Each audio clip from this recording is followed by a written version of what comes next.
Nabi Muhammad dalam perjalanan itu, beliau ketika naik ke atas Burak, tahu-tahu Burak menurun, tiba di sebuah negeri yang banyak pepohonan. Diperintahkan ya Muhammad, inzil, turun di tempat ini.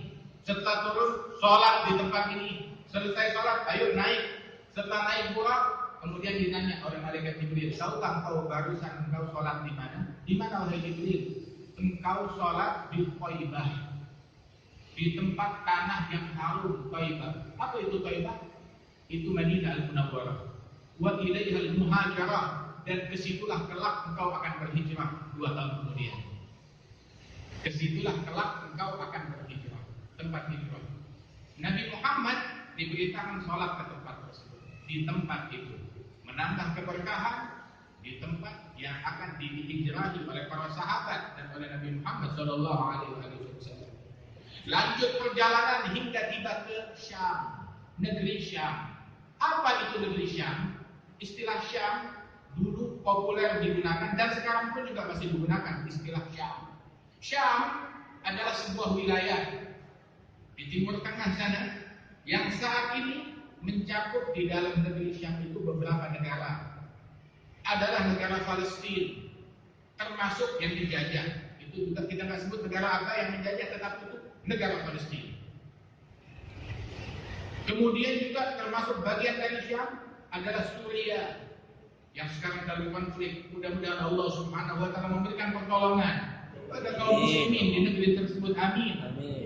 Dan Allah Subhanahu wa taala memberikan pertolongan kepada saudara-saudara kita di Palestina. Dan juga di dalamnya tersebut juga adalah negara Jordan. Itu masuk di dalam wilayah Syam. Syam itu kalau disebut Syam adalah Jordan, Suriah, dan Palestina. Baik Palestina yang dikuasai muslimin ataupun yang dijajah. Itu semuanya Palestina. Itu semua disebut 3 negara itu adalah Syam. Rasulullah sallallahu alaihi wasallam berbicara di dalam hadis. Dan Nabi menyatakan, Allahumma barik lana fi yamanina wa fi syamina. Ya Allah, berikanlah keberkahan dalam kehidupan. Berikan keberkahan untuk negeri Yaman kami dan negeri Syam kami. Kemudian ada satu orang berkata, Ya Rasulullah, wa fi najdina, negeri Najd. Doakan juga negeri Najd biar berkah. Tapi Nabi Muhammad la yantiq anil hawa in huwa illa wahyun yuha. Beliau tidak berbicara dari hawa nafsu, tapi semata-mata wahyu. Dan dengan pandangan wahyu, Rasul sallallahu alaihi wasallam diminta untuk memberikan pernyataan kalau negeri Najd berkah, tapi Nabi tidak menyatakan demikian. Nabi malah mengulang, Ya Allah, berikan keberkahan di Yaman dan di Syam untuk kedua kali. Di negeri Najd juga ya Rasulullah. Nabi kembali menggeleng dan berdoa, Ya Allah, berikan keberkahan di negeri Yaman dan di negeri Syam.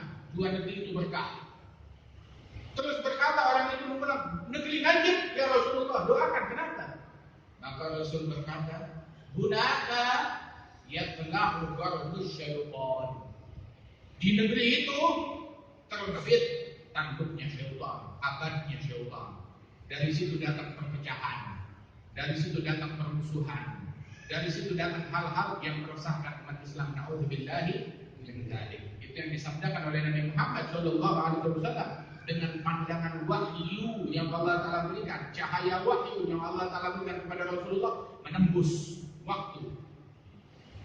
Dan betul yang disampaikan oleh Nabi Muhammad sallallahu alaihi wasallam, kalau ditelusuri fitnah-fitnah yang ada di Syam, di Yaman, di berbagai tempat, semuanya itu punya kaitannya dengan tanduk syaitan yang terbit di wilayah Najd. Na'udzubillahi min dzalik, nasallallahu salamah wal afiyah. Di Syam intinya adalah negeri yang juga penuh keberkahan, Ardul Anbiya, negerinya para nabi-nabi. Ketika Rasulullah masuk ke negeri Syam, bermulalah Rasulullah di negeri Madian. Tiba di negeri Madian tersebut, langsung turun kendaraannya Nabi Muhammad. Malaikat Jibril bilang, Ya Muhammad, sholat di tempat ini. Di mana? Di bawah pohon, disuruh sholat. Tidak ada bangunan, suruh sholat di bawah pohon. Sembahyang di bawah pohon. Terus nanya, Malaikat Jibril, tahu tidak engkau sholat barusan di mana? Di mana? itu adalah Syajaratul Musa, pohonnya Nabi Musa. Dulu Nabi Musa pernah singgah di bawah pohon tersebut sebagaimana dikisahkan di dalam Al-Quran. Waktu Nabi Musa tawajjaha tilqa Madyan, sampai ke negeri Madyan, kemudian bernaung di bawah pohon. Orang bernaung di bawah pohon berapa hari? Berteduh di bawah pohon berapa hari? Hanya beberapa jam beristirahat. Nabi Musa beristirahat di bawah pohon dan hanya sesaat dan berdoa di tempat itu, Rabbi inni lima anzalta ilayya min khairin faqir. Ya Allah, sesungguhnya aku amatlah membutuhkan terhadap kebaikan yang kau turunkan. Aku mengemis kebaikan yang kau turunkan, kata Nabi Musa. Dikabulkan oleh Allah Ta'ala secara total. Dan tempat itu berkah karena pernah diduduki oleh Nabi Musa beberapa jam, bukan beberapa hari. Dan Nabi Muhammad diperintahkan untuk nampak tilas jejak para nabi. Diperintahkan untuk sholat di tempat tersebut. Sholat di sini. Kenapa? Nabi Musa pernah duduk berteduh di tempat ini dan berdoa, tempat ini berkah, engkau sholat, ambil berkah, dan tambahkan keberkahan di bawah pohon ini dengan hidangan sholat. Sallallahu alaihi wasallam. Kemudian juga untuk di saat tersebut tidak ada orang-orang yang anti berkah, yang mulutnya usil. Kalau enggak, Rasulullah, bid'ah itu enggak boleh tempat tersebut. Kenapa cari berkah? Kenapa sholat di tempat Nabi Musa dulu? Tak betul itu bid'ah syirik. Astagfirullahaladzim. Kalau Nabi Muhammad enggak tahu iman, siapa yang tahu keimanan? Rasulullah melakukan perjalanan jauh untuk mencari keberkahan dan nampak tilas jejak para nabi-nabi. Kemudian lanjut perjalanan, tiba di sebuah tempat, malaikat Jibril bilang turun sholat di sini. Selesai sholat, tahu tak mau sholat di mana barusan? Di mana? Hada Baitul Lahm, haitsu wulida Isa.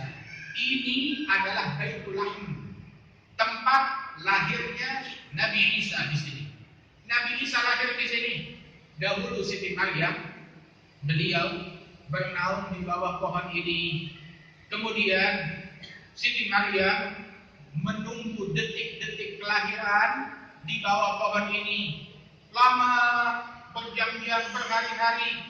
Dan Allah Ta'ala fasilitasi dengan kurma. Allah Ta'ala fasilitasi dengan air yang segar. Dan Allah Ta'ala fasilitasi dengan jauh dari manusia-manusia yang mengganggu, yang musyrik. Kemudian diperintahkan Nabi Muhammad sholat di tempat tersebut, tempat lahirnya Nabi Isa. Untung di saat itu juga nggak ada orang yang mulutnya usil. Kalau nggak bakal bilang, kenapa sholat di situ? Tidak, syirik, tak betul. Ya, sholat ajarannya Nabi Muhammad Sallallahu Alaihi Wasallam.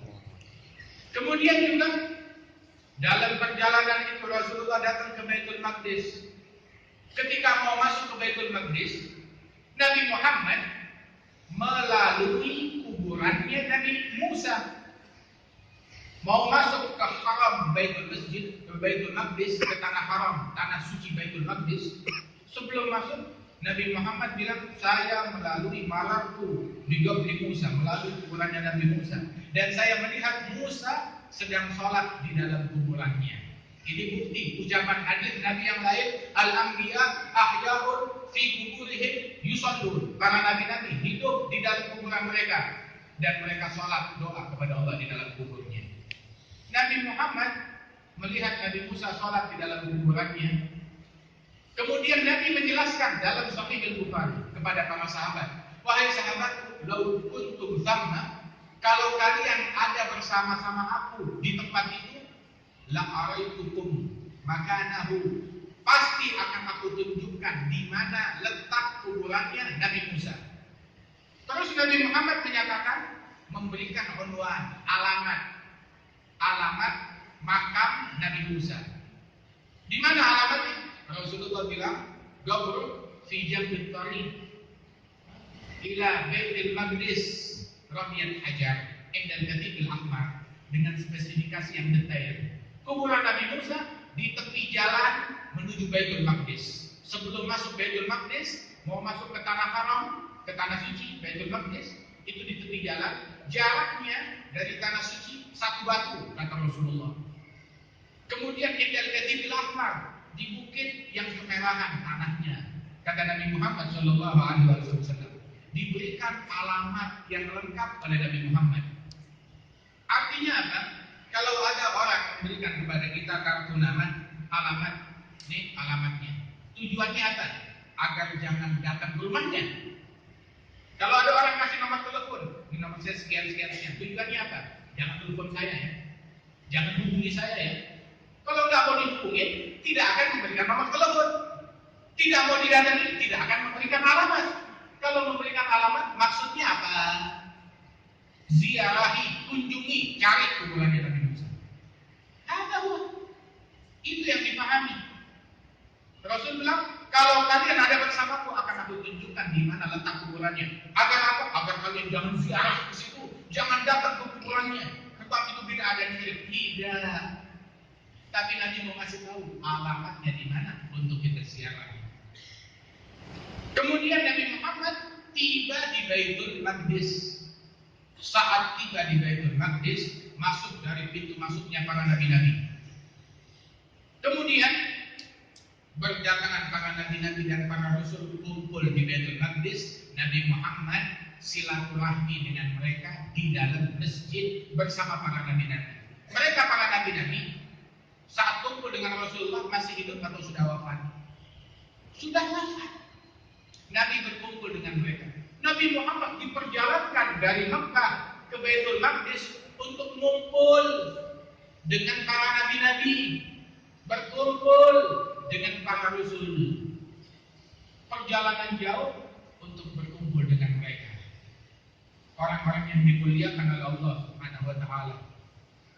Dan ketika dikumandangkan sholat, maka Nabi Muhammad yang diperintahkan maju menjadi imam. Padahal di saf belakang ada kakeknya Rasulullah, Abu Bakar Sayyidina Adam. Ala nabiyina alaihi afdhalus salawat wa taslim. Di dalam barisan tersebut ada Nabi Nuh, kakeknya Nabi Muhammad. Di dalam barisan tersebut ada Nabi Ibrahim dan Nabi Ismail, kakeknya Rasulullah. Di dalam barisan tersebut ada Nabi Musa, ada Nabi Isa, ada para nabi-nabi, semuanya kumpul. Tapi Nabi Muhammad yang menjadi imam. Terjadi dialog sebagaimana dalam hadits sahihah. Kemudian